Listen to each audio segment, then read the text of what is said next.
Hey everyone, welcome back to the shop. Gorilla Guitar Repair here. I got a cool one on the bench today. I kind of had a change of plans on this here guitar. This here particular vintage Gibson Les Paul Deluxe 1974, fully mic Nessified. Belongs to a very good friend of mine, Mr. Dan Blaze, from the Social Distortion tribute band called Social Destruction. Catchy, ain't it?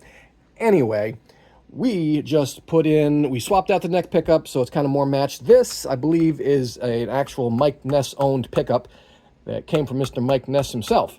So, we also changed out the bridge that Dan had pretty much worn away. We gave it a fret level, and we got a nice locking tailpiece on there. We're going to string it up, set it up, and see how it goes. We also have a kind of... where is it? It's over here. Here, check it out. This is a Gibsonified. This is the backup. So we're going to throw some strings on this as well. And yeah, we're going to compare them at the end. We'll do a little sound check thing, hopefully. Hopefully it all works out. We should be done today. And all right, stay tuned. This is going to be a really fun video. See ya!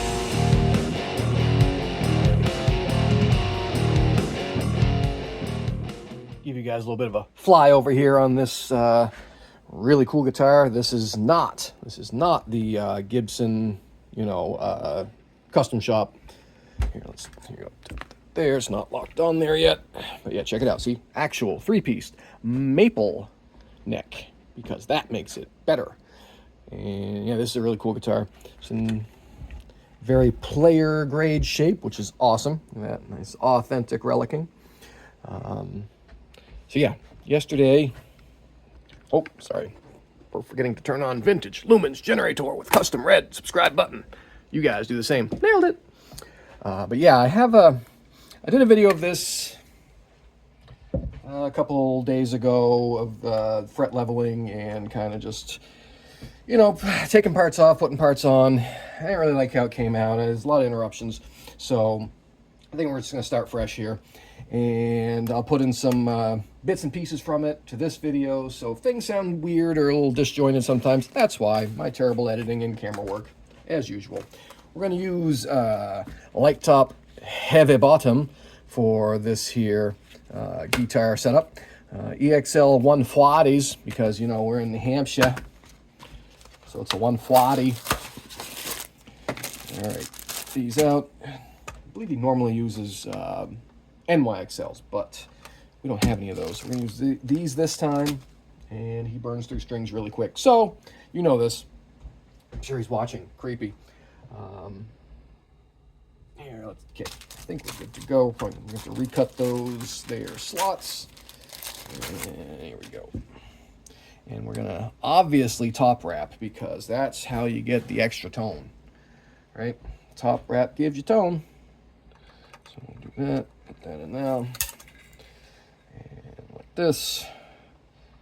So yeah, this was kind of a pain in the neck video, trying to get all the parts and pieces. I also we did some pickup swapping, and there was lots of trying to find the right screws, because different guitars use different screws, and yeah, so there was a lot of bumbling and boring stuff, a lot of sanding, polishing. Nobody needs to see all that in real time, so we'll pick it up from here. And we're putting on the this is the Tone Pros System 2 for bass sustain, and his other bridge was, if I think of it, I'll pull it out and you can check it out. It was pretty chewed up. The low saddle was worn just about down to the metal, and it was concaving a little bit. It was time to replace it, and also it had a lot of movement. The studs that were on it, it was like way more than that. I think I was we were hanging out, and he's like, yeah, the intonation's off, and I was like, punk, and it moved quite a bit. It's like, oh, that's probably it, and it was. Sure. It's also what's nice about locking tailpiece. It locks. It's fall on your guitar. Stays right there. All right. I think, yes. Do we have everything needs doing done? I'm going to double check the polarity on these pick 'em ups. So yeah, let's turn on all. Oh, here, and see if it makes horrible pedal noise. Ready? Watch this. Here, when you plug this thing in, watch. Oh yeah, there it is. It's one of those pedals powering up. I don't know which one, but all right.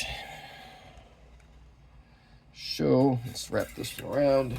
We want to make sure we're just going to test the output before we put all the strings on. Just make sure everything works. I'm going to actually plug this in since I resoldered everything, so I'm going to make sure before I put all the strings on. Because if you don't do that, you'll definitely have to take it apart. Alright, that sounds lovely. Let's tune that one up though. Incoming Bosch. There it is. That.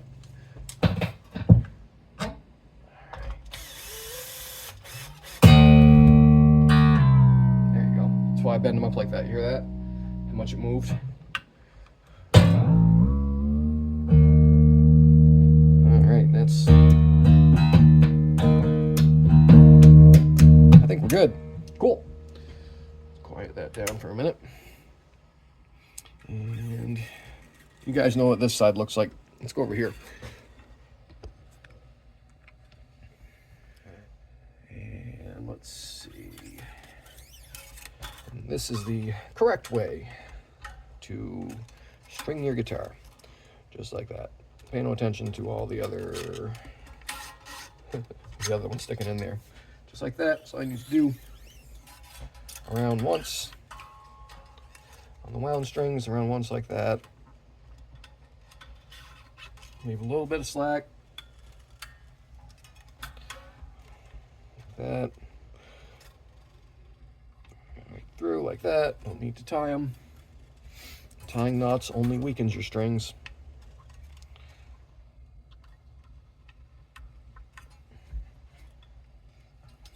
And this way, to me, is the fastest way also to get the correct amount of wraps. Any more? See what's working. Let's just check it out. Right there. Right there. It's not going to slip. Make sure the wraps go downward. A little bit. Yeah, let's get a little volume.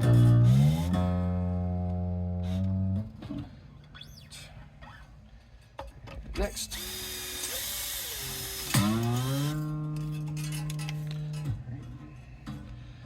Come around you guys here.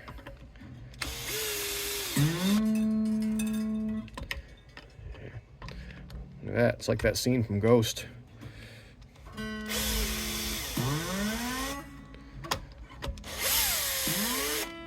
Alright. See if I guessed interaction. Nope, I'm still a little high. A little high. South Park, anyone? No? Alright. And neck is not adjusted yet. Ooh, caught it. Let's see here. 4. There we go. That's getting there. This one's doing the kind of Gibson-y thing where one side's got a little more bow than the other. It's fairly common. But there we go. That's pretty good. That looks good. All right. This one has that little bit of a twist in a beneficial way. It actually gives the bass side a little more bow and the treble side stays straight. So I kind of knew that's a thing, so I knocked these down a little bit more up here. But yeah, where is this little wrench? These work great for these. Oh, I need to cut these in. Our center's center? That'd be really nice. Oh, yay, they are. Sometimes their neck angles, or neck sideways angle is not terrific. But this one is. Guitar files and defile this guitar. I know. Ooh. So we're just gonna lightly cut in our saddle slots. I wish they would make. They probably can't make these as strong in like a 9. The smallest ones I have are 12s. but it seems to work. I mean, this isn't a 9, this is a 10 anyway, so close enough. And we want 16. Where is it? Come here. That one. And this is also where it's really handy if you learn to work with your non-dominant hand. If I had tried to do this right-handed, it would be much more difficult. And you trying to weird angles, and that's where you hit these things. Just don't do it. This is the few times where left is right. Wow, I know. It's the puns and dad jokes are just flowing this morning. Oops. And these, I will hit them all with a 20 first, just because sometimes with bigger files, it'll slip sideways and scratch up this nice chrome plating here, or nickel, whatever it is. What do I want? 26, 30. How about one? Yeah, it's a 32. This will be close enough for our D. There we go. Let's kind of angle it back a little bit, give it some slope. And that is a 42 for the A. It's basically kind of like, almost like an acoustic set for all the tones.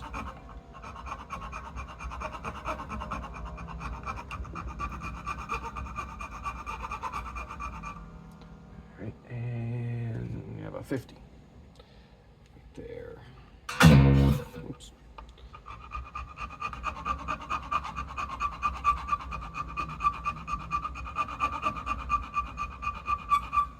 All right. And by the way, I will put some linkature for Social Destruction, the band. Where we actually have some gigs coming up. I'm going to be doing a couple with them. Mostly that they actually play in areas that I can't travel to just because I can't do the travel right now with the job and the family and all that. But local gigs, I like to play with them. So I'll put up actually a full or current gig schedule and links to the Facebook pages. And you know, I have to say, we're pretty good. We're pretty good at what we do. All our stuff is authentic. All our gear. I actually tend to play with the least authentic gear because I'll use just a regular Les Paul for the J2B parts. You know, the Johnny parts. That's me when I play in that band. I get to pretend I'm Johnny Two Bags. It's kind of fun. I used to do it as the bassist, but now we have a way better bassist. Mr. John Yake is our bass monster. He's way better than I am. I think he teaches it.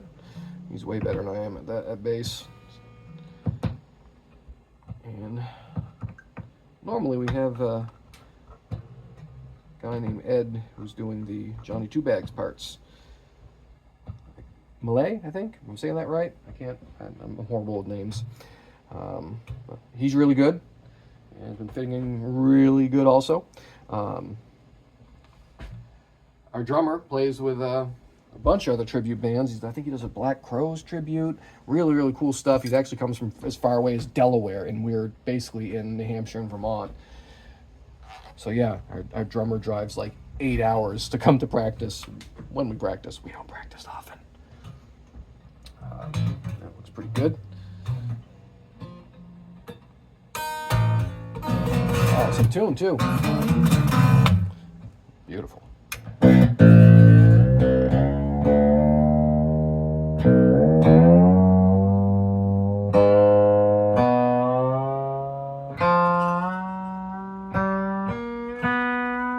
Whoops.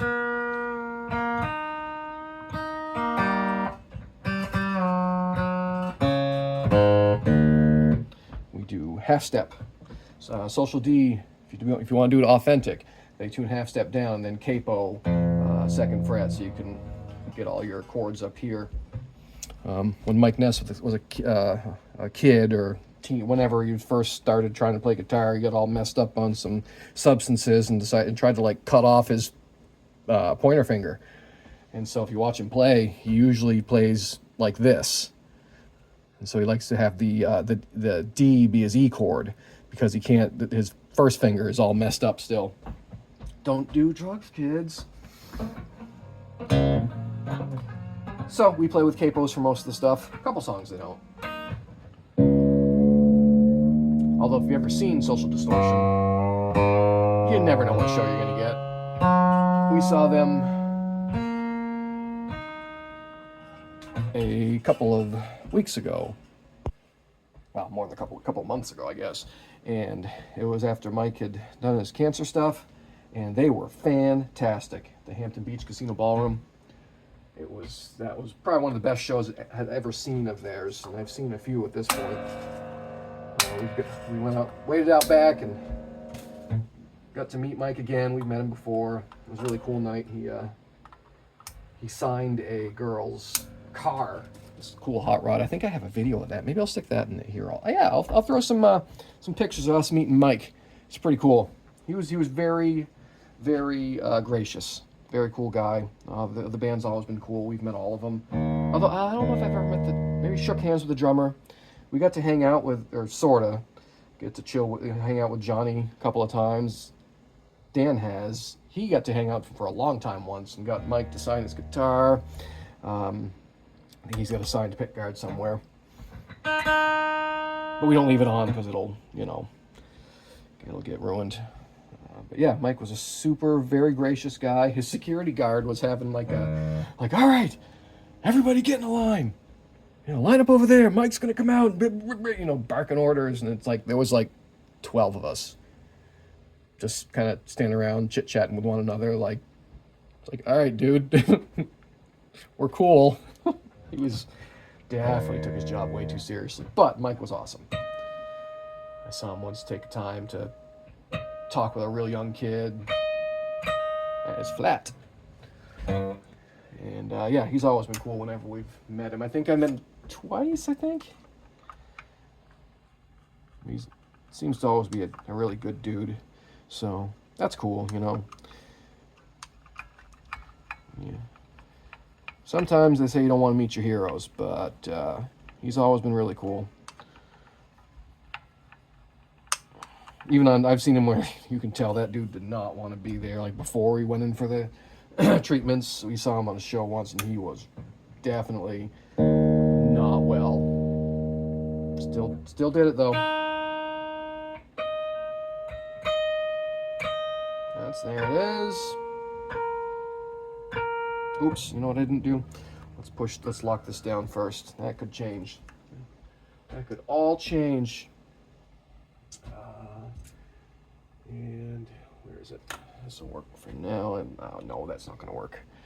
I lost my Allen wrench. All right, ready, set, pause. All right, found it. Yeah, I forgot to. Come on, get in there. I forgot to lock this down before I intonated it because it might move a little bit depending on where I had it on those studs. So we'll do that, and I'll double check it. Maybe I got lucky. Probably not.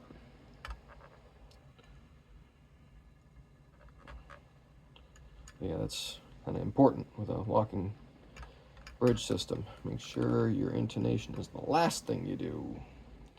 Or actually, it's your last thing to do anyway. All your neck adjustments, bridge height, string changes. The very last thing you should do is your intonation. Once everything plays nice. Which most of us don't do. If this thing needs to have its action raised or lowered or whatever, I know some guys will be, we'll check it with a strobe tuner every time. But I can tell you most people don't.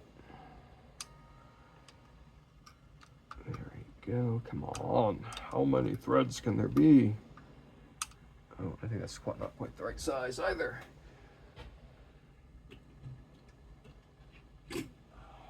Let's try this one. This one looks like it might be better. it is. Man, there, that one's locked. And this one good. There it is, now it is. Cool. Give it a stretch, we'll tune it up. Check the intonation again. All right.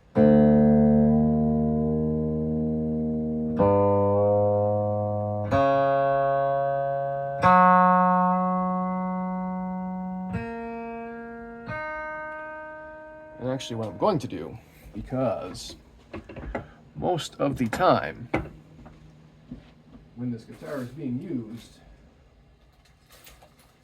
it's being used with a capo. So we're going to throw a capo on there, and we're going to intonate off the capo. You should never do that. Well, you should if that's how your player plays. So there we go. It's been social deed. So just retune all this.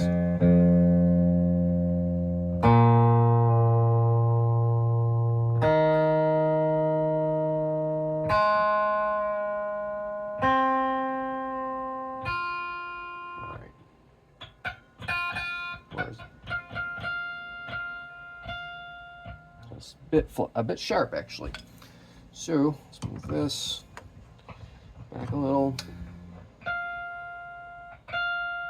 There we go. Also a little sharp. There we go. That might be a hair flat, huh?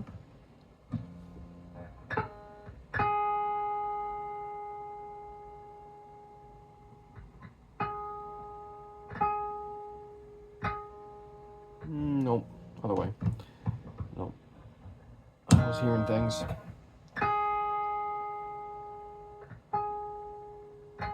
There it is.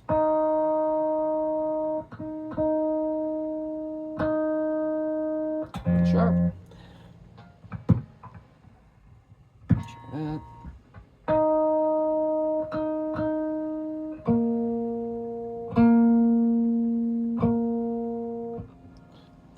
Little flat.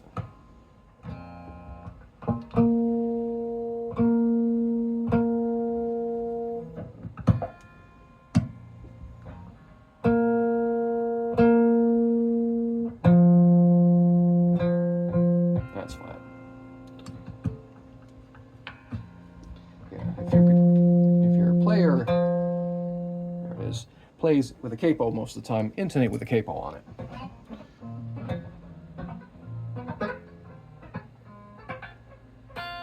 Also, if your player complains about intonation issues with the capo, make sure they're not using the really spring-loaded ones, because those, they grip too hard. Because you can knock your guitar out of tune by just squeezing too hard. So if you have these things cranked, you want them to be just like the pressure of your finger plus a little more. That's it. You don't need to crank them down on there in those rubber band styles. I mean, it'll never play in tune. These are real nice, the adjustable ones. I like the Steinberger design D'Addario ones a lot because they're very small. Let's see, here we go. Over there. Oops, turn their pickups up. Pickups up. Nope, something's out still. Stretchy, stretch.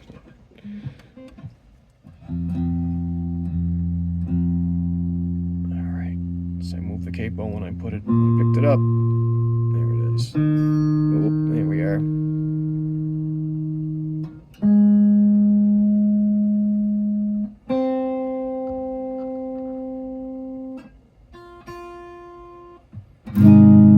There it is.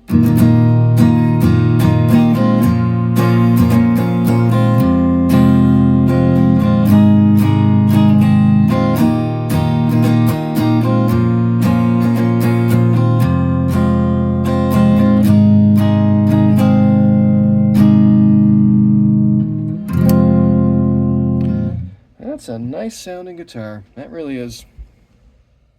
All right, I think we're just about good. Let's do a quick play. And we'll do an actual sound check, but as long as we're right here, I want to put the truss rod cover back on, so we'll do this part, okay?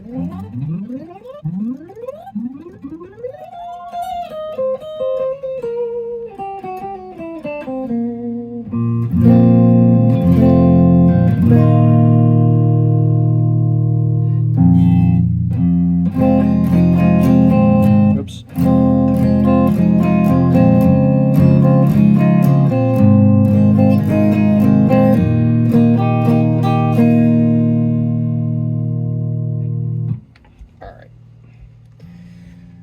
Move you guys back a bit. I might do this a little different than my normal sound checks just because I don't really want to set up the other camera. How's that look? That work? That'll work. I think that'll work. All right, as always, thank everyone for watching, viewing. We'll see if I have time to do the other one. I might not. That might still be its own video. I don't know. It's crazy around here. Here, while I'm talking, we will put that truss rod cover back on if I can find it. What did I do with it now? Pieces, parts everywhere. Where did I put it? It's in a bag somewhere around here, but anyway, I'm gonna find it soon. I bet. Got it. Anyway, I do appreciate everyone watching, viewing, subscribing, commenting. It helps. Okay, look, see? Deluxe. Put that back on there. And again, please check out our band. It's pretty good, seriously. Or don't, you don't have to. If you like Social D, and you like seeing authentic gear being used, we use all the amps, big tube amps, big bass amps, big drums, rock and roll show, the way it should be. All right, thanks for watching. Let's play some Social D.